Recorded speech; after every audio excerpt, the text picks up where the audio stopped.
छोटे से गांव नैनागढ़ में जिंदगी बिल्कुल आम थी। लोग अपने काम से काम रखते और कुछ खास होता नहीं था। मगर एक सर्दी की रात एक अजनबी गांव में आया जो हर किसी के लिए एक पहेली बन गया। उसका नाम समीर था। तेज नजरें और एक मुस्कान जो उसके अंदर छुपी कहानियों को छुपाने में माहिर थी। समीर ने गांव के एक पुराने सुने हुए घर को किराए पर ले लिया। वो घर जहां के बारे में लोग कहते थे कि वो भूतिया है। पूरे गांव में सिर्फ इसी बात के चर्चे थे, ये बंदा कौन है और इसने ये घर क्यों चुना। गांव का एक स्कूल टीचर अर्जुन, जो हर बात का जवाब ढूंढने का शौक रखता था, उस अजनबी की असलियत जानना चाहता था। एक शाम अर्जुन ने एक बहाना बनाया। ताजा नान लेकर समीर के घर पहुंच गया। समीर ने उसे एक ठंडे लेकिन दोस्ती भरे लहजे में अंदर बुला लिया। घर के अंदर हवा में अजीब सी ठंडक थी। अर्जुन की नजर एक पुरानी तस्वीर पर पड़ी जो एक शेल्फ पर रखी थी। तस्वीर में गांव का चौक दिख रहा था, मगर वो तस्वीर 1934 की थी।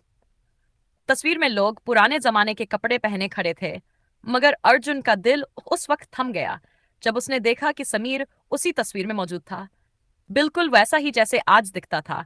अर्जुन ने परेशानी के साथ कहा, यह बंदा बिल्कुल तुम जैसा लगता है। समीर हल्का सा मुस्कुराकर बोला, एक साधारण सी संयोग है।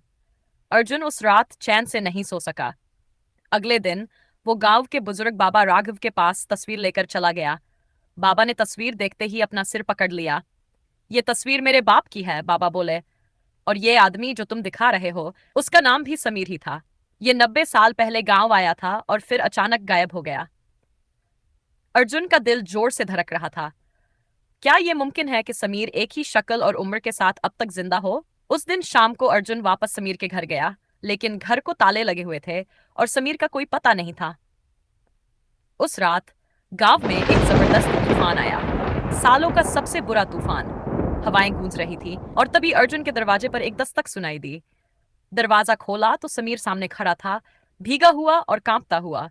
मदद करो, समीर ने गुजारिश की। डरते हुए भी अर्जुन ने उसे अंदर बुला लिया। समीर ने कुछ हैरत अंगेज बातें बताईं। मैं एक बद दुआ का शिकार हूं। हर 90 साल बाद मुझे इसी गांव वापस आना पड़ता है। ये तूफान, ये आवाजें मुझे लेने आए हैं। लिफाफों का शोर बढ़ने लगा और समीर ने कहा, जब घड़ी 12 बजाए मुझे बाहर मत जाने देना। जैसे ही घड़ी ने 12 बजाए, एक स्याह साया कमरे में दिखाई दिया। वो साया समीर की तरफ बढ़ने लगा। अर्जुन ने समीर का हाथ पकड़ा और उसे रोकने की कोशिश की, मगर वो साया ज्यादा ताकतवर था। एक जोर की चीख के साथ उस साये में गायब हो गया। उसके बाद सिर्फ उसकी कोट रह गई। सुबह हुई और तूफान रुक गया। अर्जुन ने कोट के अंदर एक और तस्वीर देखी। तस्वीर बिल्कुल नए जमाने की थी, जिसमें वो और समीर साथ खड़े थे गांव के चौक पर, उसी जगह जहां से कहानी शुरू हुई थी। समझ सके कि समीर का ये राज क्या था और वो बद्दुआ किसने दी थी। आप अपनी सोच नीचे कमेंट्स में जरूर शेयर करें।